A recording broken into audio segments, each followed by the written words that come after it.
Aktres, biglang nawala ang kinang matapos lumipat ng network.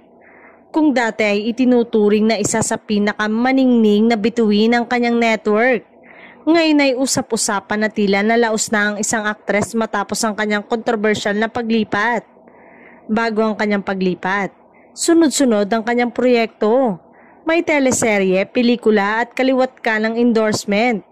Laging trending ang kanyang pangalan at halos araw-araw ay may laman siya ng balita. Ngunit matapos pumirma sa bagong network, kapansin-pansin ang pagbaba ng kanyang exposure. Sa halip na mapasama sa malalaking proyekto, mas naging tahimik ang kanyang karir. May ilang shows na sinalihan ngunit hindi nagtagal. At ang iba ay hindi na rin nagtrending. Dahil dito, maraming fans ang nagtatanong kung mali ba ang kanyang naging desisyon. Dagdag pa nito, mas nagningning pa raw ang mga kasabayan niyang naiwan sa kanyang dating network, habang siya naman ay unti-unting nalilimutan ng publiko.